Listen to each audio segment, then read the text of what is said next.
Climate Talks here in Durban, South Africa. We're on day one of week 2 and we're going to dive into some of the specific issues that are being discussed here.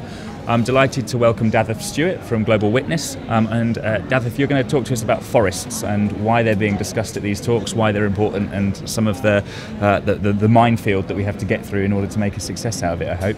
So I guess the first question is, why are we talking about forests here? Well, actually the international community has been talking about forests for years. We recognise that forests are vital to the Earth's ecosystem, to its biosphere, and also that it provides livelihoods for the daily needs of over 1 billion people. Finding an international mechanism to protect the world's forests is crucial for climate change, and it's also crucial if we're going to tackle poverty seriously. And so we have an opportunity here at these negotiations to really address both the issues around poverty and the issues around ecosystems, biodiversity, and of course climate change and the ability to regulate the Earth's biosphere. Okay, and how is that being done? What are the ideas that are being implemented to help secure the safety and the future of the world's forests?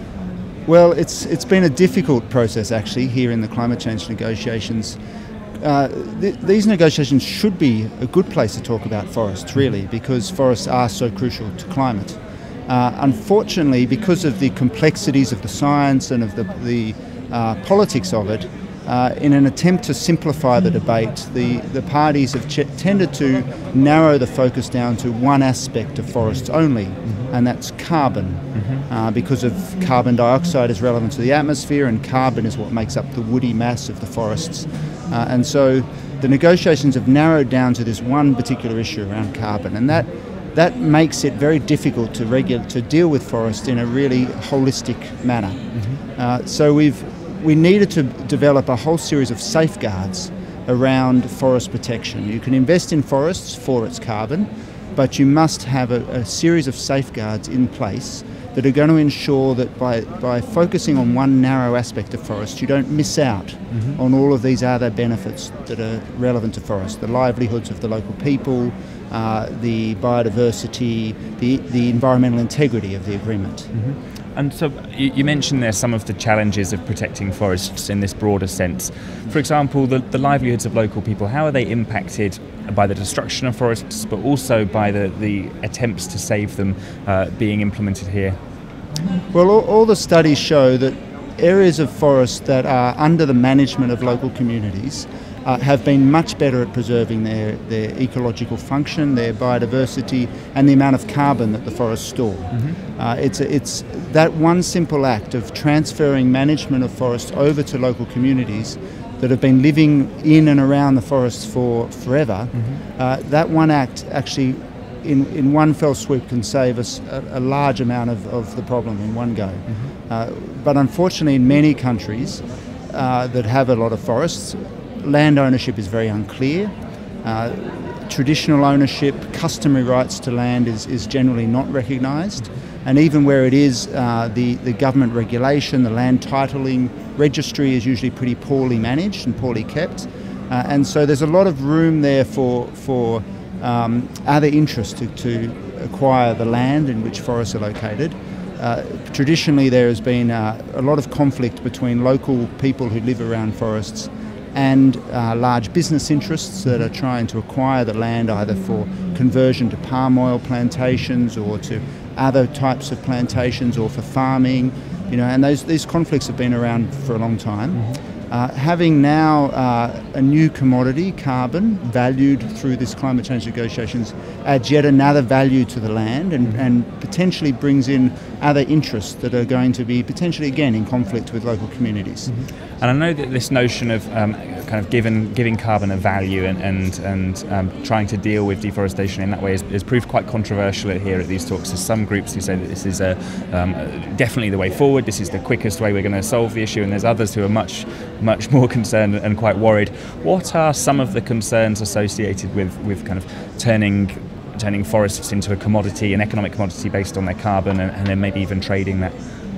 Well, I guess it's really, it comes down simply to where is the value, where is the money flowing, in what direction. And if it's flowing into carbon only, then we miss out on all the other benefits. So little recognition is given to biodiversity, and that forests that are, or areas of land that have incredible importance from a biodiversity point of view, may not be valued for that. And there will be an incentive to clear that forest and plant other trees that may be more carbon dense, but don't necessarily work in that ecosystem.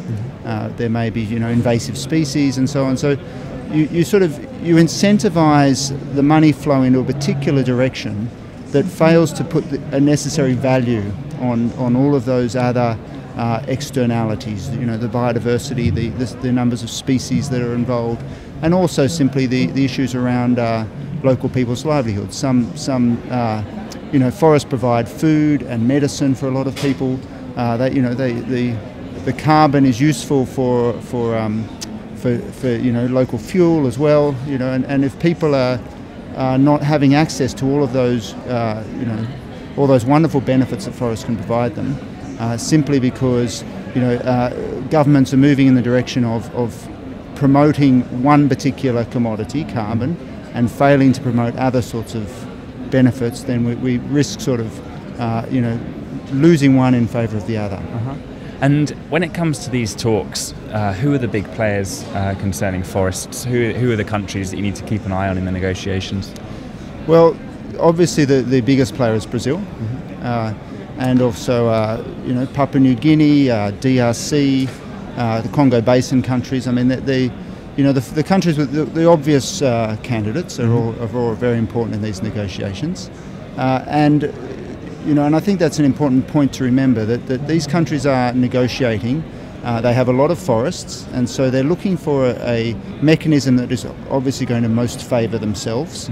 That's normal practice in international negotiations, that every country is negotiating from a position of self-interest. And I think we need to keep that in mind when we look at the way these negotiations are running. Brazil and Indonesia at the moment are getting the lion's share of revenue in forest protection, and we should keep that in mind when we look at the way those two countries negotiate. I think we've seen, as I've mentioned earlier, that these safeguard provisions are really important in making REDD work, in making this forest protection agreement work. And without them, we risk setting up a mechanism that is going to sort of that is going to miss out on all of these other benefits.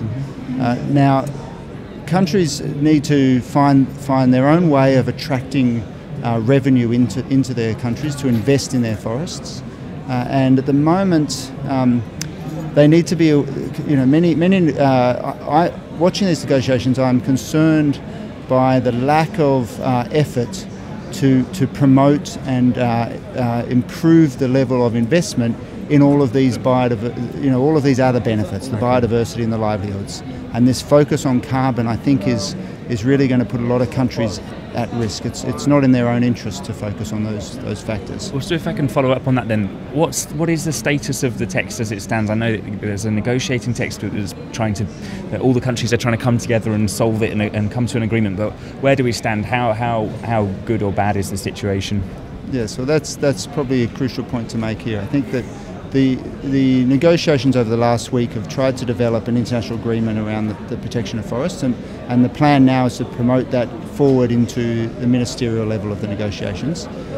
The text is not as good as I would like to see it. There is too much of a focus on carbon, and not enough focus on these other environmental and social benefits. And I think one of the consequences of that is that there is no longer a process here, or there is less of a process here for the international community to take countries and bring them forward in terms of promotion of biodiversity, promotion of livelihoods, and particularly promotion of their own governance structures around the way they nationally manage their forests. And if that mechanism is not here to help raise the bar for a lot of these countries, and they don't have the resources to do it themselves, then they're really going to struggle to attract investment. I think the private sector and donor governments all recognise that we can't save forests unless we deal with the environmental and the social elements too. And at the moment there is this assumption that developing countries will take that burden on themselves. By them addressing the environmental and social benefits, they will have a positive carbon outcome at the end. But they don't necessarily have the capacity to do that themselves without the international community providing support. The only country that has that capacity, or one of the few countries that does, is Brazil, and it is already getting most of the investment for that reason, and it will continue to get most of the investment for that reason. And I think if we leave the onus on the developing countries to address the biodiversity and the livelihood questions themselves without the support of the international community, then they will continue to struggle to generate the interest from the donors and from the investors. Okay. So just finally then, what should we expect in the coming four or 5 days here at these talks? What are the campaigning groups calling for, and what are the kind of potential trajectories for this bit of negotiating text come early hours of Saturday morning? Well, it's a question really of the political expediency of the last few days. We have we have the ministers coming, and we have the sort of the higher level negotiators coming, and so a lot of the difficult questions have been transferred forward for them. There is going to be a lot of negotiations on other parts of the climate change arena that's not just forests. So the Kyoto Protocol is obviously a big issue, and the future of legally binding agreements, and the role of the US and the role of China and the role of India and Brazil and all the big players. So that will take up a lot of attention. There's concern, I guess, that the forest agreement may sort of slip down the agenda. It was sort of left to the technical people and the bureaucrats to negotiate this past week, and unfortunately they didn't quite get the agreement that we would like to see. It wasn't strong enough.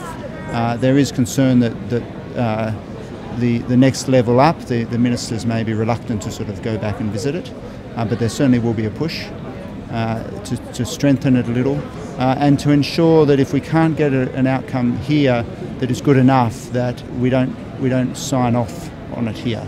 That there is a process to continue the negotiations, to move forward with clarifying aspects, to strengthening parts of the agreement. And I think there is I think we have a pretty good chance of ensuring that at the very least happens. Okay, that's a relatively positive note to leave it on. Davyth, thank you so much for speaking to us. It's a really interesting insight.